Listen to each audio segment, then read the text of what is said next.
Hello guys and welcome back. So guys मैं आपके साथ वापस मौजूद हूँ और आज मैं अनबॉक्सिंग करने वाला हूँ टाइनॉर का ये थायरो बैंड है जिसको अक्सर लोग रेसिस्टिव बैंड बोलते हैं। रेसिस्टिव बैंड गाइस इसकी स्टैंडर्ड टर्मिनोलॉजी होती है और इसको कुछ लोग फिर थेरा बैंड बोलते हैं ताकि क्योंकि इसकी कंपनी थेरा बैंड थी, तो आपको पता होना चाहिए। सो गाइस टाइनॉर का मैं डब्बा खोल के दिखाता हूँ। उसके पहले ये बता देता हूँ कि देखिए अलग अलग कंपनीज़ ने अपने अलग अलग बनाए हुए हैं, जैसे प्रोडक्ट कोड और बैंड स्ट्रेंथ। इसके हिसाब से ये सारी चीज़ें कंपनी सेल करती है।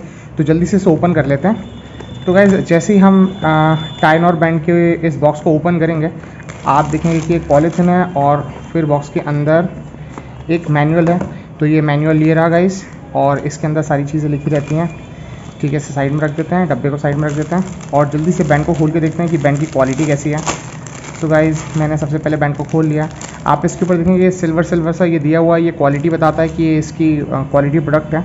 इसके बाद गाइज अगर आप बैंड देखेंगे तो ये येलो कलर का है और ये बहुत अच्छी बिल्ड क्वालिटी का है। इसके ऊपर ये टाइनॉर का यहाँ पर मार्क दिया हुआ है। आप इसको स्ट्रेच करके देखेंगे तो बहुत अच्छी स्ट्रेचेबिलिटी है। मैं और क्लोज करके दिखा देता हूँ। ये देखिए स्ट्रेचेबिलिटी बहुत अच्छी है, स्ट्रॉन्ग बैंड्स होते हैं और इसलिए आपको हमेशा कोशिश ये करनी चाहिए कि आप जब कभी भी ऐसे बैंड्स लेकर आएँ तो हमेशा कंपनी के बैंड्स लें, क्योंकि इनकी रेसिस्टेंस अच्छे रहता है। आप इनको बहुत रिपीटेड यूज़ कर पाएंगे, बहुत बार इनको आप आसानी से यूज़ कर सकते हैं, इसलिए आप अच्छी कंपनी का ही लें। ठीक है गाइस, तो इसकी डिटेल के बारे में मैं आपको बता देता हूँ। गाइस जो टायरो बैंड्स होते हैं ये रेसिस्टिव बैंड्स होते हैं जो कि बहुत अलग अलग कंसिस्टेंट काउंटर और फोर्स के साथ आते हैं, जिसकी वजह से आप आइसोटोनिक एक्सरसाइजेज वगैरह कर सकते हैं। ये जो बैंड्स है गाइस सीरीज़ में आते हैं। मैं आपको इसके और बैंड्स बता देता हूँ। तो ये इंक्रीज़ होता है रेसिस्टेंस और अलग अलग कलर कोडिंग्स में आते हैं। ये कुछ स्पेसिफिक नीड्स पेशेंट्स में बहुत इंपॉर्टेंट होते हैं, जैसे घर पे आपको एक्सरसाइज करनी है, अगर आप नहीं कर पा रहे हैं तो ये रेसिस्टिव बैंड्स बहुत हेल्पफुल होते हैं। गाइस इसका जो कंस्ट्रक्शन है ये रिबन मेड होता है, हाई क्वालिटी का पॉलीमर होता है, लेटेक्स है ये एक्चुअली में, और ये कंसिस्टेंट प्रॉपर्टीज़ मेंटेन करता है, इसलिए ये इतने स्ट्रेचेबल होते हैं, इतने बढ़िया से रहते हैं। अब इनकी एप्लीकेशंस में आप गाइस इसको कहाँ कहाँ अप्लाई कर सकते हैं, जैसे कि पोस्ट इंजरी या पोस्ट ऑपरेटिव रिहेबिलिटेशन में हमें रेसिस्टेंस बढ़ाते जाना है तो हम वहाँ यूज़ कर सकते हैं। आर्थराइटिक रिहेबिलिटेशन थेरेपी में यूज़ कर सकते हैं। कोई डिजीज़ है जैसे कि न्यूरल मस्कुलर वीकनेस, वहाँ यूज़ कर सकते हैं। ओल्ड एज वीकनेस में यूज़ कर सकते हैं। जॉइंट फंक्शन रिकवरी में, रिहेबिलिटेशन इंजरीज़ में, फ्लेक्सिबिलिटी बढ़ाने के लिए, रेंज ऑफ मोशन बढ़ाने के लिए, मसल स्ट्रेंथ और एंड्योरेंस बढ़ाने के लिए, और जिम और स्पोर्ट्स वगैरह में।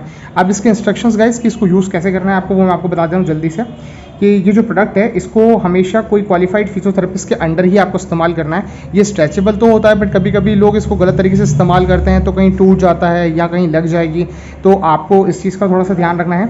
आपको इसको डिसकंटिन्यू कर देना है इसके इस्तेमाल को, अगर कहीं पे आपके सेंसेशंस इम्पेयर्ड हो रहे हैं या आपको कुछ पेन इंक्रीज हो रहा है। आप हमेशा फिजियोथेरेपिस्ट से कंसल्ट करें जब कभी भी आप इसको इस्तेमाल कर रहे हो और मेडिकल एडवाइस के लिए। कुछ भी मिसयूज़ आप इसका ना करें। आप इसको ये कोशिश ना करें कि इसको आप चेक करें, आप इसको फालतू में किसी भी अलग तरीके से इस्तेमाल ना करें, सिर्फ एक्सरसाइज के लिए इसको यूज़ करें। जो इंस्ट्रक्शंस कभी कभी बॉक्स पे दिए हुए रहते हैं आप कोशिश करें कि वो एक बार पढ़ के देख लें, तो इंस्ट्रक्शंस को फॉलो करेंगे आप तो आपको कुछ दिक्कत नहीं आएगी।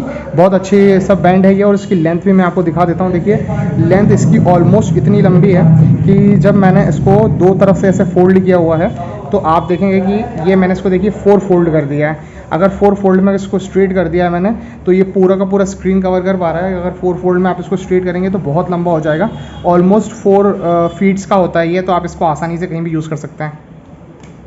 अब मैं गाइस इसके बारे में एक चीज़ और बता दूं, जो टाइनॉर के बैंड्स होते हैं, टाइनॉर कंपनी ने ऐसा बोला हुआ है कि अगर आप इस कंपनी का कोई भी बैंड खरीद के लेकर आते हैं या कोई भी प्रोडक्ट और अगर वो टूटा हुआ या अंदर से डैमेज निकलता है तो आप इसे वापस बेच के दूसरा ले सकते हैं, मगर ये 6 मंथ्स के अंदर अंदर आपको पहले ही कर लेना है, क्योंकि आप बॉक्स खोल ही समझ जाएंगे कि कोई प्रोडक्ट बैन हुआ है, मतलब टूटा हुआ तो नहीं है, कुछ डैमेज तो नहीं है।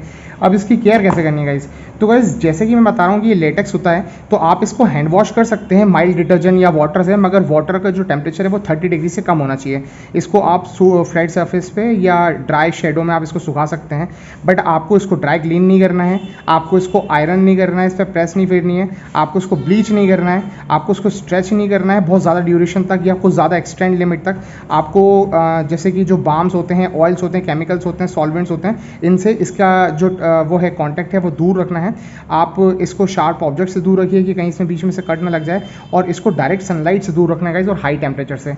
अगर आपको ये बैंड्स को आराम से होल्ड करना है तो आप कोशिश करिए या तो आप इन्हें रोल करके रख लें, और नहीं तो आप इसे मल्टीपल टाइम्स क्या करें, एक साथ पकड़ लें और फिर जब आप इसको फोल्ड करें तो आप आराम से इसे फोल्ड करके रखें।